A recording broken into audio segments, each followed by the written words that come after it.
शैतान का तो जितना भी जोर है वो वसवसे का। और ये बात अल्लाह ताला ने इंसान की तकलीफ हुई मौके पर भी इस बात के साथ बस तो अल्लाह ने आदम को आजमाइश के लिए, कि फितरत को उसके सामने बेनकाब करने के लिए, दुनिया की जिंदगी में जिस किताब के रास्ते से गुजरना है, जो खतरात पेश आएंगे उनसे किस तरह वो निपटेगा, पूरी राह को एक ही दफा में दिखाने के लिए जन्नत में रखा और हुक्म दिया। तो शैतान ने जब उसको हटाया और बुलाया, कुरान ने उसके लिए वसवसे का लफ्ज़ शैतान ने उनको वसवसा डाला, दिल में ख्याल डाला और उनको बताया कि ये कर लो तुम्हारे लिए अच्छा है। बुराई को भले लिबास में पेश किया, अल्लाह की नाफरमानी करोगे हमेशा जिंदा रहोगे, ऐसी बादशाह नसीब होगी जो कभी नहीं खत्म होगी, खाओगे आदम आ गए इसलिए आ गए तो भूल गए। ये कुरान ने सब बात वादे कर दी। तो वसवसा शैतान ने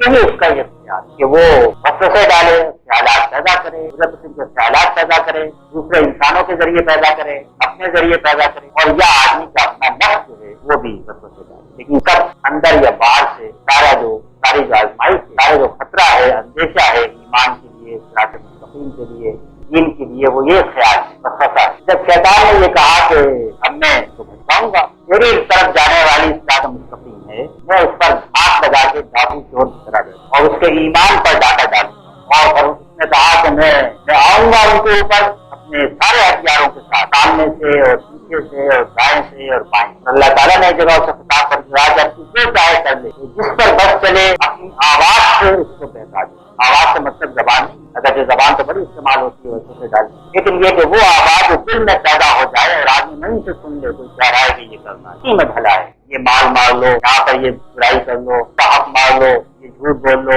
ये सारी आवाजें दिल के अंदर खामोश आवाजें पैदा हो। तो अल्लाह का 100 के टका लग इस्तेमाल जो फरमाया कि प्यादे और सवार सब लाके चढ़ा दो, जितनी कुव्वत जमा कर सकते। दो किस्म की कुव्वत होती थी, एक ज्यादा फौज होती, सवार फौज, जितनी फौजें हैं अपनी सब ला कर चढ़ा दो, उनकी औलाद और माल सब में तू शरीक हो जा। लेकिन मेरे बंदों का तेरा बदल, मेरे वो बंदे कि जो वसवसे से होशियार होंगे और मेरी पनाह लेंगे और मेरे साए